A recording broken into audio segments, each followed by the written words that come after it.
Salut à tous! Alors, en fait, il y a quelques heures, j'ai demandé sur Twitter si ça intéressait les gens, que je fasse des lectures en fait, de livres à voix haute. Comme ça, moi, ça m'oblige à me mettre au travail et vous, ça vous fait des audiobooks gratuits. Et il y a beaucoup plus de gens que je pensais qui ont été intéressés. Et donc, aujourd'hui, je vais vous lire le premier chapitre du troisième tome des Mémoires de Saint-Simon, donc la mort de Louis XIV. Alors je vais passer les 8 premières pages, mais voilà, il y a une trentaine de pages dans ce premier chapitre. Et donc voilà, donc comme vous voyez, c'est le confinement, hein, je n'ai pas fait un grand effort.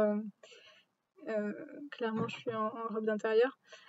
Et de toute façon, c'est une vidéo que vous pouvez regarder sans regarder, en fait, juste écouter.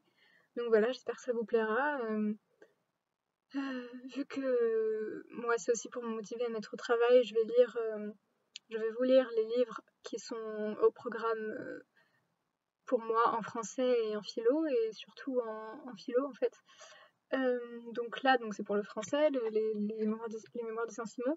Ensuite, ce sera Splendeur et quelques extraits de Splendeur et misère des courtisanes de Balzac.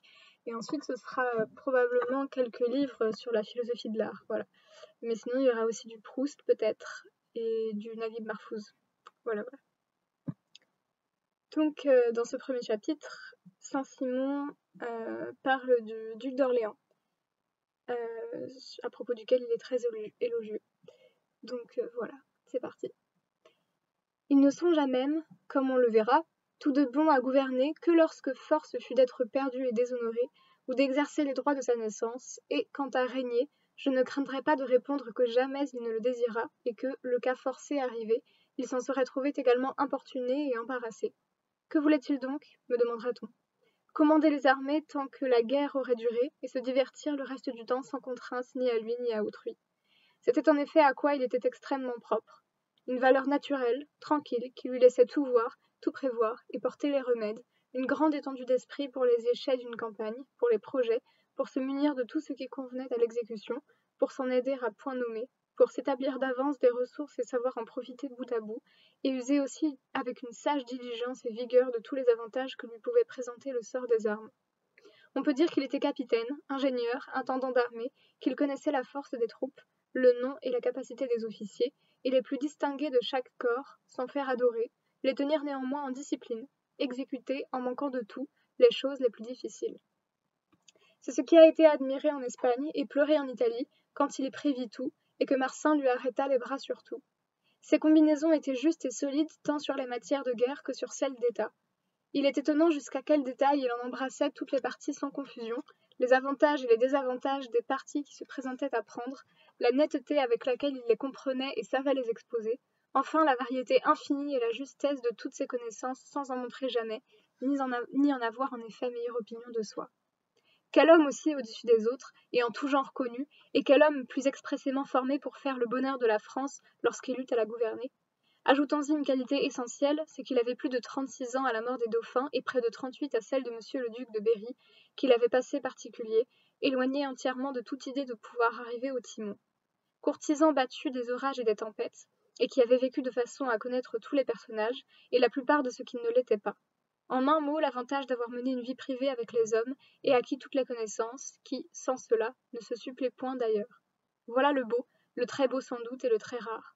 Malheureusement, il y a une contrepartie qu'il faut maintenant exposer, et ne craindre pas quelques légères répétitions, pour le mieux faire, de ce qu'on a pu voir ailleurs. Ce prince, si heureusement né pour être l'honneur et le chef-d'œuvre d'une éducation, n'y fut pas heureux.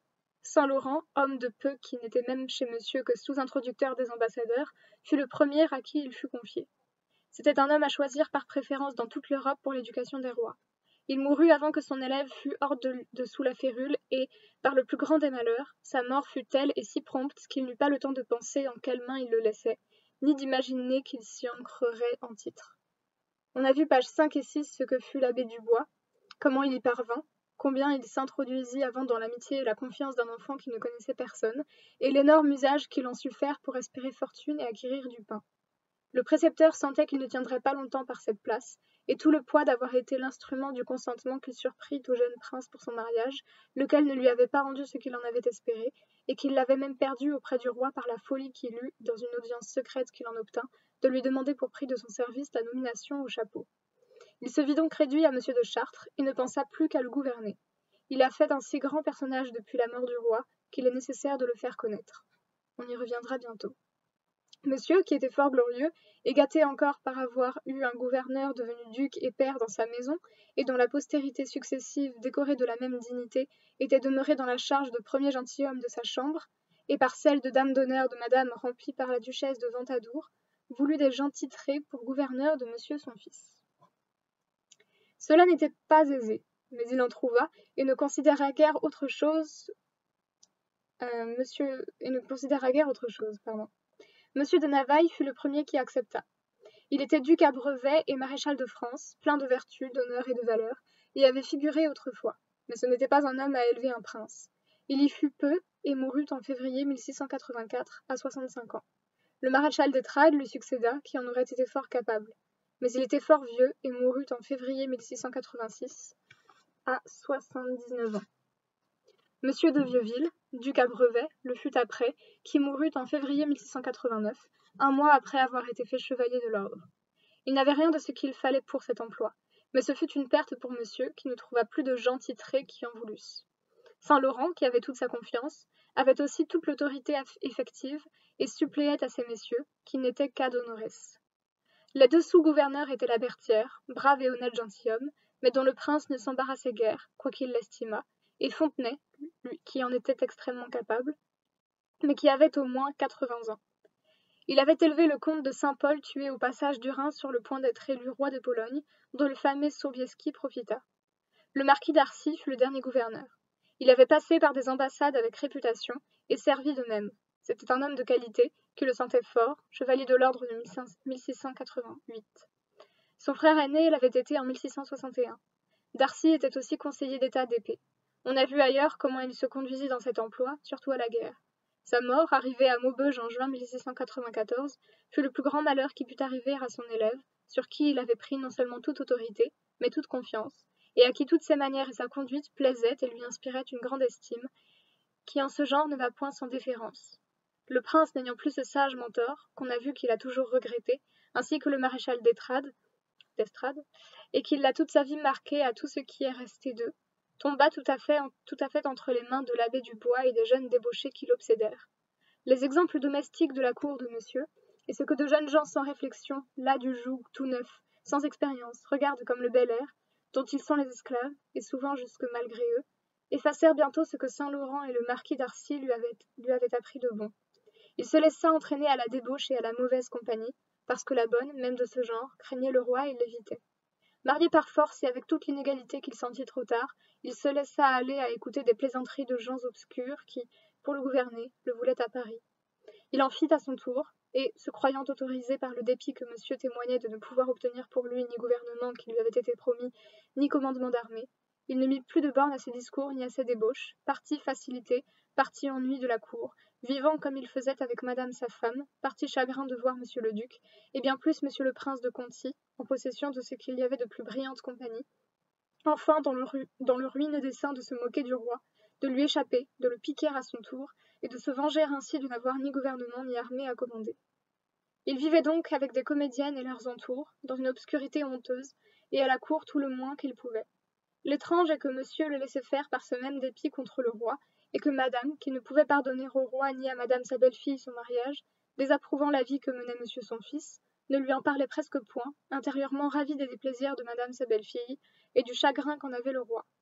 La mort si prompte et si subite de monsieur changea les choses. On a vu tout ce qui arriva. Monsieur le duc d'Orléans, content et n'ayant plus monsieur pour bouclier, vécut quelque temps d'une façon plus convenable, et avec assiduité à la cour, mieux avec madame sa femme par les mêmes raisons, mais toujours avec un éloignement secret qui ne finit que quand je les raccommodais, lorsque je le séparais de madame d'Argenton. L'amour et l'oisiveté l'attachèrent à cette maîtresse, qui l'éloigna de la cour. Il voyait chez elle des compagnies qui le voulaient tenir, de concert avec elle, dont l'abbé Dubois était le grand conducteur. En voilà assez pour marquer les tristes routes qui ont gâté un si beau naturel. Venons maintenant aux effets qu'a produit ce long et pernicieux poison, ce qui ne se peut bien entendre qu'après avoir fait connaître celui à qui il le dut presque en entier. L'abbé Dubois était un petit homme maigre, effilé, chafouin, à perruque blonde, à mine de fouine, à physionomie d'esprit, qui était en plein ce qu'un mauvais français appelle un sacre, mais qui ne se peut guère exprimer autrement. Tous les vices combattaient en lui à qui en demeurerait le maître. Ils y faisaient un bruit et un combat continuel entre eux. L'avarice, la débauche, l'ambition étaient ses dieux. La perfidie, la flatterie, les servages, ses moyens. L'impiété parfaite, son repos, et l'opinion que la probité et l'honnêteté sont les chimères dont on se part, et qui n'ont de réalité dans personne, son principe, en conséquence duquel tout moyen lui était bon. Il excellait en basses intrigues. Il en vivait, il ne pouvait s'en passer, mais toujours avec un but où toutes ses démarches tendaient, avec une patience qui n'avait de terme que le succès ou la démonstration réitérée de n'y pouvoir arriver, à moins que, cheminant ainsi dans la profondeur et les ténèbres, il ne vît jour à mieux en ouvrant un autre boyau. Il passait ainsi sa vie dans les sapes. Le mensonge le plus hardi lui était tourné en nature, avec un air simple, droit, sincère, souvent honteux. Il aurait parlé avec grâce et facilité si le dessein de pénétrer les autres en parlant, et la crainte de s'avancer plus qu'il ne voulait, ne l'avait accoutumé à un bégaiement factice qui le déparait et qui, redoublé quand il fut arrivé à se mêler de choses importantes, devint insupportable et quelquefois inintelligible. Sans ses contours et le peu de naturel qui perçait malgré ses soins, sa conversation aurait été aimable. Il avait de l'esprit, assez de lettres, d'histoire et de lecture, beaucoup de monde, force envie de plaire et de s'insinuer, mais tout cela gâté par une fumée de fausseté qui sortait malgré lui de tous ses pores, et jusque de sa gaieté qui attristait par là.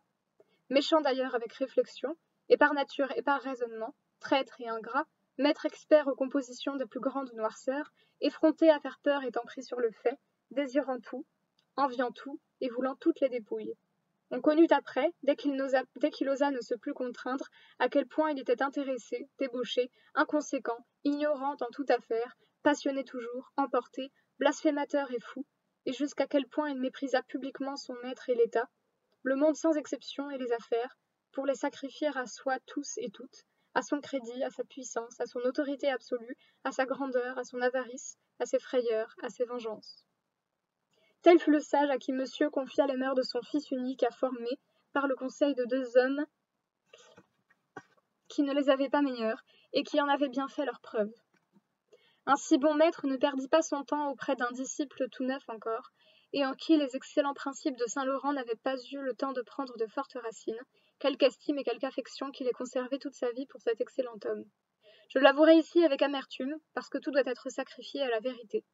Monsieur le duc d'Orléans apporta au monde une facilité, appelons les choses par leur nom, une faiblesse qui gâta sans cesse tous ses talents, et qui fut à son précepteur d'un merveilleux usage toute sa vie. Hors de toute espérance du côté du roi depuis la folie d'avoir osé lui demander sa nomination au cardinalat, il ne songea plus qu'à posséder son jeune maître par la conformité à soi. Il le flatta du côté des mœurs pour le jeter dans la débauche, et lui en faire un principe pour se bien mettre dans le monde, jusqu'à mépriser tout devoir et toute bienséance, ce qui le ferait bien plus ménager par le roi qu'une conduite mesurée. Il le flatta du côté de l'esprit, dont il le persuada qu'il en avait trop et trop bon pour être la dupe de la religion, qui n'était à son avis qu'une invention de politique et de tous les temps, pour faire peur aux esprits ordinaires et retenir les peuples dans la soumission. Il l'infatua encore de son principe favori que la probité dans les hommes et la vertu dans les femmes ne sont que des chimères sans réalité dans personne, sinon dans quelques sots en plus grand nombre qui se sont laissés imposer ces entraves comme celles de la religion, qui en sont des dépendances, et qui pour la politique sont du même usage, et fort peu d'autres qui, ayant de l'esprit et de la capacité, se sont laissés raccourcir l'un et l'autre par les préjugés de l'éducation. Voilà le fond de la doctrine de ce bon ecclésiastique, d'où suivait la licence de la fausseté, du mensonge, des artifices, de l'infidélité, de la perfidie, de toute espèce de moyen, en un mot, tout crime et toute scélératesse tournée en habileté, en capacité, en grandeur, liberté et profondeur d'esprit, de lumière et de conduite, pourvu qu'on sût se cacher et marcher à couvert des soupçons et des préjugés communs. Malheureusement, tout concourut en monsieur le duc d'Orléans à lui ouvrir le cœur et l'esprit à cet exécrable poison. Une neuve et première jeunesse, beaucoup de force et de santé, les élans de la première sortie du joug et du dépit de son mariage et de son oisiveté, l'ennui qui suit la dernière, cet amour si fatal en ce premier âge, de ce bel air qu'on admire aveuglément dans les autres et qu'on veut imiter et surpasser, l'entraînement des passions, des exemples et des jeunes gens qui y trouvaient leur vanité et leur commodité, quelques-uns leur vus à le faire vivre comme eux et avec eux. Ainsi il s'accoutuma à la débauche, plus encore au bruit de la débauche, jusqu'à n'avoir pu s'en passer, et qu'il ne s'y divertissait qu'à force de bruit, de tumulte et d'excès. C'est ce qui le jeta à en faire souvent de si étranges et de si scandaleuses, et, comme il voulait l'emporter sur tous les débauchés, à mêler dans ses parties les discours les plus impies et à trouver un raffinement précieux à faire les débauches les plus outrées aux jours les plus saints, comme il lui arriva pendant sa régence plusieurs fois le vendredi saint de choix et les jours les plus respectables. Plus on était suivi, ancien, outré en impiété et en débauche, plus il considérait cette sorte de débauché, et je l'ai vu sans cesse dans l'admiration poussée jusqu'à la vénération pour le grand prieur, parce qu'il y avait 40 ans qu'il ne s'était couché qu'ivre, et qu'il n'avait cessé d'entretenir publiquement des maîtresses et de tenir des propos continuels d'impiété et d'irréligion. Avec de tels principes et la conduite en conséquence, il n'est pas surprenant qu'il ait été faux jusqu'à l'indiscrétion de se vanter de l'être, et de se piquer d'être le plus raffiné trompeur. Lui et madame la duchesse de Berry disputaient quelquefois qui des deux en savait là-dessus davantage, et quelquefois à sa toilette devant madame de Saint-Simon et ce qui y était avant le public, et monsieur le duc de Berry même, qui était fort vrai et qui en avait horreur, et sans que madame de Saint-Simon, qui n'en souffrait pas moins et pour la chose et pour les faits, pût la tourner en plaisanterie, ni leur faire sentir la porte pour sortir d'une telle indiscrétion. Monsieur le duc d'Orléans en avait une infinie dans tout ce qui regardait la vie ordinaire et sur ce qui le regardait lui-même. Ce n'était pas injustement qu'il s'était accusé de n'avoir point de secret.